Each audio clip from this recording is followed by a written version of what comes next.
Hello लोग student, सभी के लिए राम राम, सभी के लिए राधे राधे।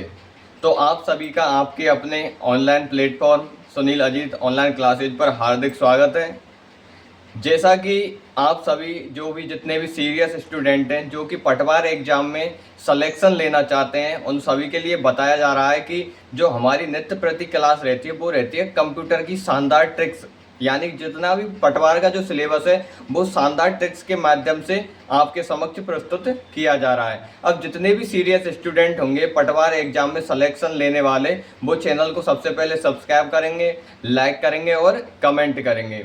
और उसके बाद ये देखेंगे कि जो अपना कंटेंट है वो अपन को कैसे डिस्क्राइब करना है एक शॉर्ट वे में। क्योंकि ज़्यादातर जो अध्यापक हैं या फिर छात्र हैं उनसे हम ये सुनते हैं कि हमारे कितने भी डिटेल नोट्स हों या फिर पीडीएफ हो या फिर किताब हो, लेकिन जब एग्जाम टाइम होता है तो ज़्यादातर स्टूडेंट शॉर्ट पढ़ना बहुत पसंद करते हैं। शॉर्ट यानी होता है निचोड़, समझ रहे हो कि नहीं? शॉर्ट यानी होता है निचोड़ या कंक्लूजन। यानी कि अपन को बस वही पढ़ना है, यानी कि दूध की वही क्रीम पढ़नी है जिससे कि हम रोटी ऊपर से चुपड़ सकें। समझ रहे हो कि नहीं? हालांकि वो महंगी होती है, यानी बहुत देर में निकलती है। हम आपके लिए वही बताएंगे कि कंप्यूटर को और अपन की जो पटवार एग्जाम है इसको कैसे फाइट करें अपन शानदार ट्रिक्स के माध्यम से। तो जो हमारी ट्रिक्स रहेगी वो रहेगी कंप्यूटर की ट्रिक, यानी पटवार के लिए कंप्यूटर की शानदार ट्रिक रहेगी। और जो आज की अपन की क्लास रहेगी, जो आज की अपन क्लास है, तो आज की क्लास का जो अपन का टॉपिक रहेगा वो रहेगा कंप्यूटर की पीढ़ियाँ। क्या रहेगा? कंप्यूटर की पीढ़ियाँ। अपन का आज का टॉपिक रहेगा कंप्यूटर की पीढ़ियाँ। कंप्यूटर की पीढ़ियाँ। तो हमारा आज का जो अति महत्वपूर्ण टॉपिक है वो रहेगा कंप्यूटर की पीढ़ियाँ। अपन भाई साहब फोन ले आए 4G 5G ले आओ, कोई 6G ले आओ, लेकिन अपन को पता ही नहीं है जी यानी क्या होता है। जी यानी होता है जेनरेशन, यानी कि अपन की जो जेनरेशन है वो कहाँ से स्टार्ट होती है। अपन की जेनरेशन होती है 1G से स्टार्ट, और अब फिलहाल के टाइम पे जो अपन की इंडिया में वो चल रहा है 5G। समझ रहे हो कि नहीं? 349 में और 5G फ्री हो जाता है, यानी अनलिमिटेड नेट चलाओ, कोई प्रॉब्लम वाली बात नहीं रहेगी। तो यहाँ तक आपके अच्छे से समझ में आ गया होगा। जियान होता है जेनरेशन, जेनरेशन कहते हैं पीढ़ियाँ। तो कंप्यूटर की भी पीढ़ियाँ होती हैं, ये नहीं कि आदमी की पीढ़ियाँ होती हैं, कंप्यूटर भी अपने आप में अनेकों पीढ़ियाँ रखता है। तो हम इसे कैसे डिस्क्राइब करेंगे? तो हम सबसे पहले लेंगे पहली पीढ़ी। पहली पीढ़ी कौन सी है अपन की? पहली पीढ़ी अपन की 1G। 1G यानी फर्स्ट जनरेशन। तो अपन को फर्स्ट जनरेशन पढ़नी है। फर्स्ट जनरेशन में अपन सबसे पहले पढ़ेंगे कि जो फर्स्ट जनरेशन है इसकी विशेषता क्या है। क्या इसकी विशेषता क्या है, ऐसे पढ़ेंगे। फिर इसमें सीपीयू कौन सा उपयोग होता है इसके बारे में पढ़ेंगे।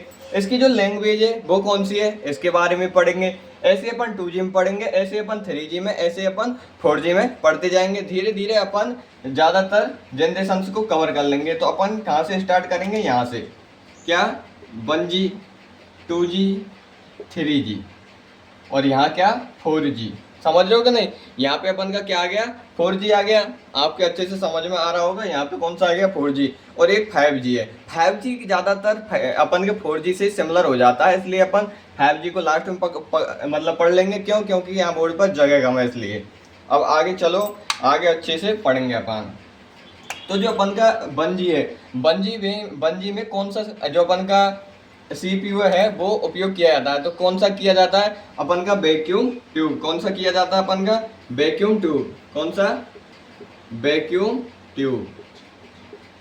कौन सा किया जाता है अपन का? Vacuum tube. जो अपन का CPU है वो अपन की 1G में मतलब यानी फर्स्ट जनरेशन में उपयोग किया जाता है। तो अब ये बता हमें कि जो फर्स्ट जनरेशन है इसका आविष्कार कब हुआ था? तो फर्स्ट जनरेशन का आविष्कार अति महत्वपूर्ण आविष्कार है, और ये आविष्कार अपन के 1906 में हुआ था। कब हुआ था फर्स्ट जी का आविष्कार? 1906 में हुआ था। इससे 100% एक ना एक क्वेश्चन उठता है, और ये क्वेश्चन हमारे पढ़ने के लिए अति आवश्यक हो जाते हैं। तो इसकी खोज कब हुई? खोज हुई 1906 में। CPU कौन सा है? वैक्यूम ट्यूब है। यहाँ तक आपके अच्छे से समझ में आ गया होगा। अब हमें एक और क्वेश्चन उठता है, कौन सा? कि 1G हमने फर्स्ट जनरेशन पढ़ ली, लेकिन इसके जो आविष्कारक हैं वो कौन है? आविष्कारक इसके कौन है? खोजकर्ता, खोजी कौन है इसके? फ्लेमिंग। कौन है इसके खोजी? फ्लेमिंग। यहाँ तक आपके अच्छे समझ में आ गया होगा। अपन का सीपीयू कौन सा है, वैक्यूम ट्यूब। खोज कब हुई, 1906 में हुई। किसने की, फ्लेमिंग ने की थी। यहाँ तक अपन के अच्छे से समझ में आ रहा होगा। इसमें जो भाषा है, क्या भाषा कौन सी उपयोग की जाती है, तो इसमें जो भाषा है ये LLL यानी कि लो लेवल लैंग्वेज। समझ रहे हो कि नहीं, कौन सी लो लेवल लैंग्वेज उपयोग की जाती है किसमें, बंजी में। बंजी में अपन के जो सीपीयू है वो कौन सा है, वैक्यूम ट्यूब है। अपन के खोज कब हुई, 1906 में हुई। और खोज किसने की, फ्लेमिंग ने की। इसमें जो भाषा है वो कौन सी उपयोग की जाती है, वो की जाती है LLL यानी लो लेवल लैंग्वेज। यहाँ तक आपके अच्छे से समझ में आ गया होगा। और जो इसमें इनपुट डिवाइस और आउटपुट डिवाइस है वो क्या है, अपन के पंच कार्ड, यानी इनपुट और आउटपुट, यानी इनपुट और आउटपुट डिवाइस क्या है, अपन के पंच कार्ड। लेकिन अपन को क्या है, यहाँ तक ही पढ़ना है। अब इसे अपन मिटा देंगे। ये तो अपन की हो गई बंजी यानी कि पहली पीढ़ी हो गई। अब इससे आगे हम बढ़ेंगे। जो आगे बढ़ने के बाद जो अपन की 2G पीढ़ी है, ये तो अपन की बंजी पीढ़ी हो गई। अब अपन की आगे कौन सी, 2G पीढ़ी। तो अब भाई साहब अपन क्या है, वैक्यूम ट्यूब के स्थान पर थोड़ा अपडेटेड वर्जन लाएंगे। अपडेटेड वर्जन क्या होगा अपन का, ट्रांजिस्टर। क्या होगा अपन का अपडेटेड वर्जन, अपडेटेड वर्जन होगा अपन का ट्रांजिस्टर होगा। फिर ये होगी कि इसकी खोज कब हुई, तो जो इसकी खोज है अपन के ट्रांजिस्टर यानी कि सेकंड पीढ़ी है, जब सेकंड जनरेशन है, इसकी खोज हुई थी 1947, जब आज़ादी का समय चल रहा था तब इसकी खोज हुई थी। अब भाई साहब अति महत्वपूर्ण क्वेश्चन उठता है कि इसकी जो खोज है, खोज किसने की थी, तो खोज किसने की थी, साकले ने। किसने की थी, साकले ने इसकी खोज की थी। कौन सी, 2G पीढ़ी की खोज साकले ने की थी। 1G पीढ़ी की खोज अपन के फ्लेमिंग ने की थी। समझ में आ रहा होगा आपके लिए, 1906 में की थी, ये 1947 में साकले ने की है। अब भाई भाषा कौन सी हो जाएगी इसमें, समझ रहे हो कि नहीं, इसमें हो जाएगी MLL। MLL का मतलब होता है मिड लेवल लैंग्वेज। कौन सी, मिड लेवल लैंग्वेज। या फिर इसे अपन HLL भी कह सकते हैं। क्या, हाई लेवल में भी इसे ले जा सकते हैं। क्यों, सबसे कम तो कौन सी हो जाएगी अपन फर्स्ट पीढ़ी में, LLL यानी लो लेवल लैंग्वेज। अपन को ये बहुत अच्छा क्वेश्चन उठता है कि जो पहली पीढ़ी है इसमें कौन सी लैंग्वेज उपयोग की जाती है। क्यों, इसका आंसर ज़्यादातर स्टूडेंट नहीं दे पाते हैं। अब थोड़ा आगे चलेंगे। आगे चलने के बाद अपन कौन सी 3G पीढ़ी के बारे में पढ़ेंगे। कौन सी अपन अब पढ़ेंगे, जो 3G पीढ़ी। कौन सी, 3G पीढ़ी। अब 3G पीढ़ी में अपन सबसे पहले क्या करेंगे, जो अपन का ट्रांजिस्टर है, ट्रांजिस्टर का जो अपडेटेड वर्जन है, सबसे पहले क्या आया अपन का, सबसे पहले आया अपन का वैक्यूम ट्यूब या निर्वात नलिका। उसके बाद अपन का कौन सा आया, वो अति महत्वपूर्ण हो जाएगा, तो वो आया अपन का क्या, ट्रांजिस्टर आया। ट्रांजिस्टर के बाद अब क्या आएगा 3G पीढ़ी में, IC इंटीग्रेटेड सर्किट। क्या आ जाएगा अपन का, इंटीग्रेटेड सर्किट, यानी कि अपन का सीपीयू कौन सा, इंटीग्रेटेड सर्किट इसमें उपयोग किया जाएगा। किसमें, 3G पीढ़ी में उपयोग किया जाएगा। इसकी खोज कब हुई थी, यानी आविष्कार कब हुआ था, तो आविष्कार हुआ था 1958 में। पहला आविष्कार 1906 में, दूसरा 1947 में, और तुरंत 11 साल बाद 1958 में 3G पीढ़ी का आविष्कार कर दिया गया था। अब भाई साहब आविष्कार किसके द्वारा किया गया था, तो 1958 में किल्वी, यानी बहुत से, यानी कि जब तीन चाकू एक साथ आते हैं तो एक इधर जा रहा है एक इधर जा रहा है, दो जने तो मर गए अपन के, लेकिन एक जना नहीं मरता है। तो किसके द्वारा, अपन का किल्वी के द्वारा इसका आविष्कार हुआ था। कौन सी पीढ़ी का, 3G पीढ़ी का आविष्कार हुआ था। भाषा कौन सी है इसमें, HLL यानी कौन सी हो जाएगी, हाई लेवल लैंग्वेज। बहुत अच्छा क्वेश्चन उठता है कि 3G पीढ़ी में कौन सी भाषा उपयोग की जाती है, तो कौन सी, HLL। आपके समझ में आना चाहिए क्योंकि बहुत अच्छा क्वेश्चन ये पुटअप होता है। समझ रहे हो कि नहीं। इंटीग्रेटेड सर्किट कौन सा सीपीयू है इसमें, 1958 में इसकी आविष्कार हुआ, किसके द्वारा, किल्वी के द्वारा। लैंग्वेज कौन सी, HLL इसमें लैंग्वेज उपयोग की जाती है। यहाँ तक आपके समझ में आ गया होगा। अब अपन की कौन सी पीढ़ी आएगी, अब आएगी अपन की 4G पीढ़ी। कौन सी, अब भाई साहब 4G का जमाना आ गया है। कौन सा, 4th जनरेशन आ गई है, किसकी, कंप्यूटर की आ गई है। अब इसमें सबसे पहले जो अपन का जो सीपीयू है, ये सीपीयू कौन सा होगा, तो सीपीयू कौन सा होगा अपन का, BLSI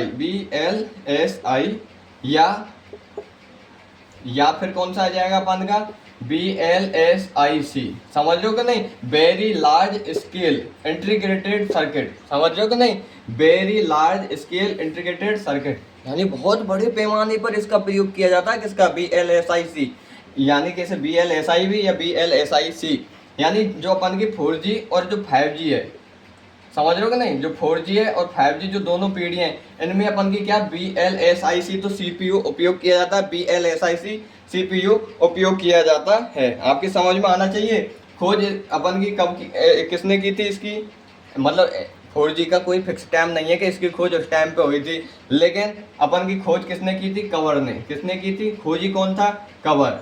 यानी कि फोन में वो तो कवर होए, तो खोजी कौन था, अपन का कवर है। जो अपन की 5G है ये AI टेक्नोलॉजी पर आधारित है, और AI टेक्नोलॉजी पर आधारित प्रथम संस्थान या प्रथम, तो वो कहाँ पे, अपन के जोधपुर में। कहाँ पे स्थित है, अपन के जोधपुर में। जोधपुर कहाँ पे, राजस्थान में स्थित है। आपके ये क्वेश्चन आना चाहिए, क्यों, अति महत्वपूर्ण क्वेश्चन है। यही क्वेश्चन अपन के एग्जाम्स में पुट अप होते हैं। ये तो है नहीं क्वेश्चन अमेरिका से डायरेक्ट आ जाएंगे और बहुत अपन के यूज होंगे, ये नहीं होता है। खोजी अपन का कौन हो गया, कवर, इसका कोई खोजी नहीं होता है। समझ रहे हो कि नहीं, 5G पीढ़ी है। अब यही लेटेस्ट बहुत से इंजीनियर ने और मिलकर 5G कंस्ट्रक्ट कर दियो। तो अपन की जो भाषा है, तो भाषा कौन सी है, इसमें भी HLL यानी हाई लेवल लैंग्वेज, और इसमें भी कौन सी, HLL यानी कौन सी, हाई लेवल लैंग्वेज। तो यहाँ तक आपके अच्छे से समझ में आ गया होगा। जो पहली जनरेशन है वो 1906 में फ्लेमिंग के द्वारा, दूसरी जनरेशन है वो कब, 1947 में, किसके द्वारा, साकले के द्वारा। जो तीसरी लैंग्वेज है, यानी दो आदमी इधर उधर से गोली चला रहे हैं लेकिन तीसरा मर गो, तो समझ रहे हो ना, तो तीसरा यानी 3G, तीसरी जनरेशन में क्या, किल्वी के द्वारा 1958 में। 4G किसके द्वारा, अपन के कवर के द्वारा, हाई लेवल लैंग्वेज। यानी कि जो अपन की पहली पीढ़ी है उसमें तो LLL यानी लो लेवल लैंग्वेज, जो अपन की दूसरी है उसमें MLL यानी कि मिड लेवल लैंग्वेज, और जो अपन की 3, 4, 5 जो अपन की पीढ़ी है इसमें HLL हाई लेवल लैंग्वेज का उपयोग किया जाता है। क्वेश्चन यहीं से उठता है, ये है नहीं है। अब भाई साहब बहुत से टीचर ऐसे होते हैं जो हर चीज़ को पढ़ाते हैं, अंधाधुंध पढ़ाते हैं, चाहे वो एग्जाम में आए या ना आए, लेकिन स्टूडेंट को गुमराह करते हैं। तो अपन के यहाँ पे गुमराह करने का कोई काम नहीं है। अपन के यहाँ वही पढ़ाया जाता है जो एग्जाम की डिमांड होती है, और ज़्यादातर क्वेश्चन जहाँ से पुटअप होते हैं। और आपके लिए मेन बात ये कि इतना पढ़ो जितने में से क्या है कि एग्जाम पूछ ले, चाहे एक क्वेश्चन नहीं आए, लेकिन जो अपन के जो 9 क्वेश्चन है वो वहीं से आए, तो हमें वो कंटेंट पढ़ना चाहिए। समझ रहे हो कि नहीं। अब तो मुझे ये बताओ कि जैसे अपन एक जगह तो अपन 10 पन्ना में पूरी कंप्यूटर दे रहे हैं, और अपन के क्या है कि 9 क्वेश्चन आ रहे हैं 10 में से। समझ रहे हो कि नहीं, 10 पन्ना में कंप्यूटर पूरी दे रहे हैं और 10 में से 9 क्वेश्चन अपन के बाई में से आ रहे हैं, और एक आदमी दे रहे हो 40 पन्ना में पूरी कंप्यूटर। समझ रहे हो नहीं, पूरी कंप्यूटर 40 पन्ना में दे रहे हो, उसमें से भाई साहब 10 में से 10 आ रहे हैं, तो आपके लिए सुविधाजनक कौन सा होगा। तो आपके लिए जो स्मार्ट स्टडी अगर आप करना चाहते हो, तो आपके लिए जो सुविधाजनक है वो होगा जो अपन के 10 पन्ने में 9 क्वेश्चन आ रहे हैं। तो हमारा जो वे चलेगा वो ऐसा ही चलेगा, एकदम शॉर्ट एंड स्वीट वे। किसी को वीडियो अच्छी लगे तो लाइक करें, सब्सक्राइब करें और शेयर ज़रूर करें। जो भी सीरियस स्टूडेंट है वो चैनल को सब्सक्राइब करे बिना नहीं जाएंगे, और 100% इस चैनल को सब्सक्राइब करेंगे। तो सभी के लिए राम राम, सभी के लिए राधे राधे।